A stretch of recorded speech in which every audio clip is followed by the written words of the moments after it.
Well, The White Room was definitely an interesting episode of Only Murders in the Building, very much living up to its name of becoming a place where the unknown happens. Within reality, we saw Charles face consequences to his actions whilst he wasn't in full control.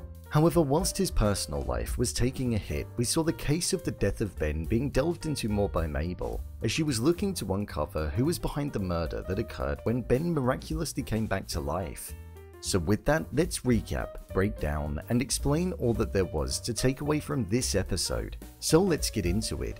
Here is Only Murders in the Building, Season 3, Episode 4, Ending Explained. Just to let you know, this video will contain spoilers.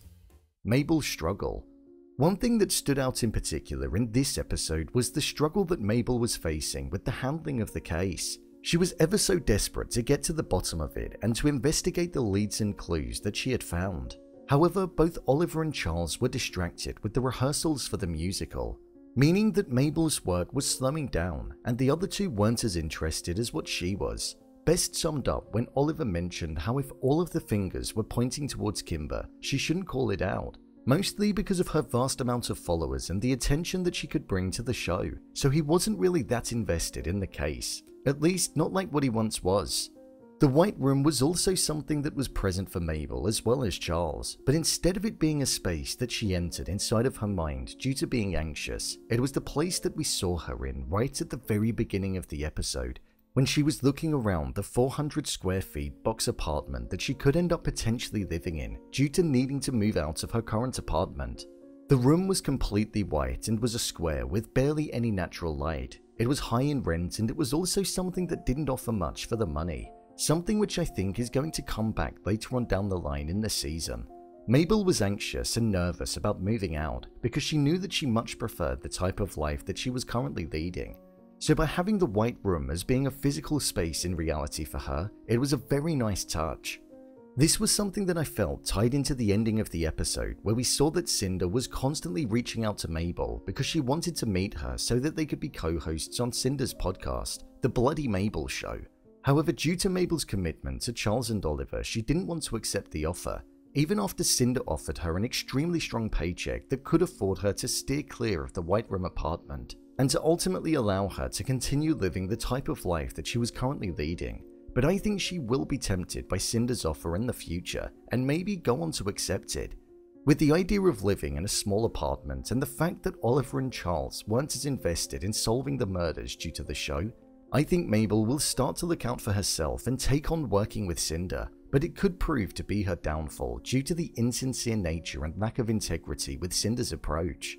Mabel is definitely struggling at the moment, and the case is working as a key distraction, so it's going to be interesting to see which direction it goes in during the next episode. The clue in Ben's dressing room. Within this episode, Mabel, Charles and Oliver all went into the theatre where Ben was originally killed and they believed that he was poisoned, and whilst there they stumbled across Kimber running her beauty business from her own dressing room. Whilst Mabel was speaking with Kimber, Oliver and Charles picked the lock of Ben's dressing room, and they saw a message that was written on the wall to Ben. It essentially called him a pig and was written in lipstick that was revealed to be Joy's right at the end of the episode, something which was also hinted towards and shown to us a few moments earlier when she was looking through her box of makeup. Despite it being her lipstick, I definitely don't think that she was behind the message on the mirror or the murder.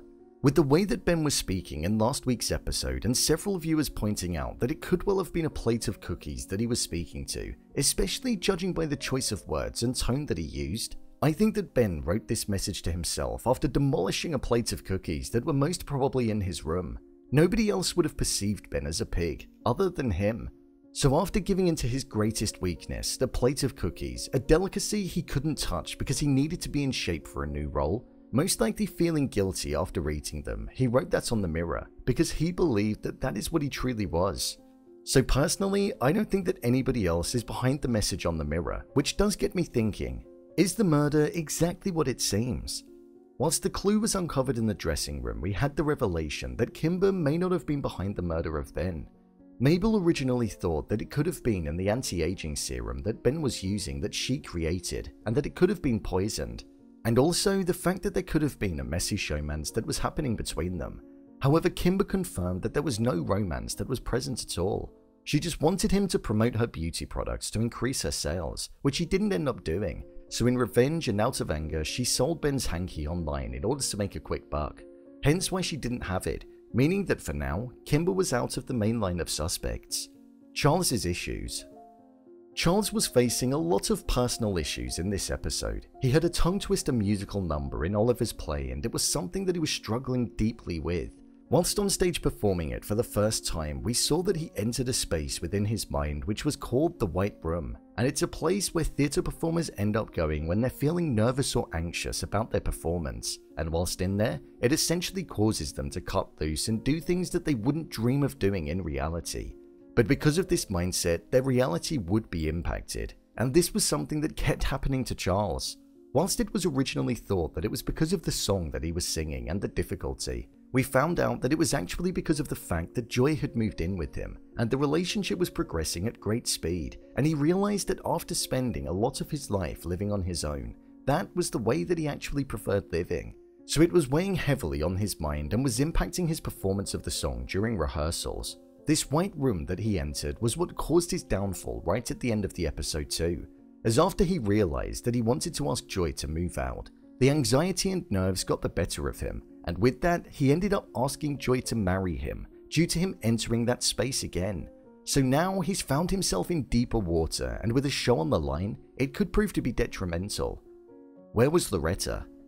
One thing that I think is starting to stand out in this season of the show is that Loretta is sometimes present and she's sometimes not. When she arrives, she's often late, and sometimes she's never there at all, so it does make me wonder what it is that she's doing.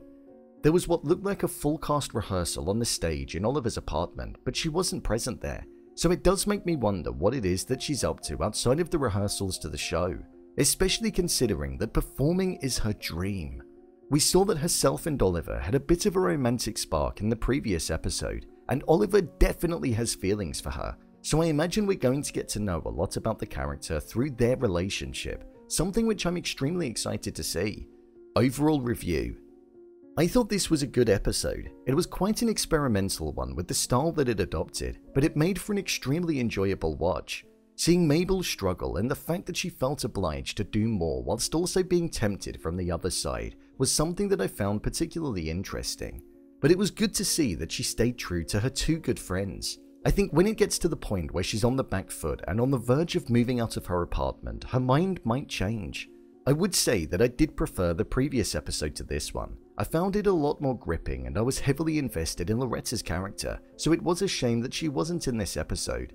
This show does a great job at balancing the comedy, mystery and crime, and whilst it is a relatively dark show at its core, the connection that's present between Mabel, Charles and Oliver proves to make you feel extremely good.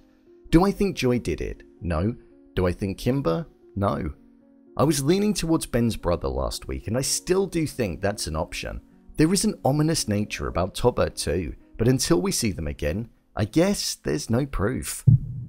Hey, thanks for watching until the end of the video. If you enjoyed it, then feel free to hit subscribe. I'll be covering this show every Tuesday, so feel free to come back. Until next time, see ya.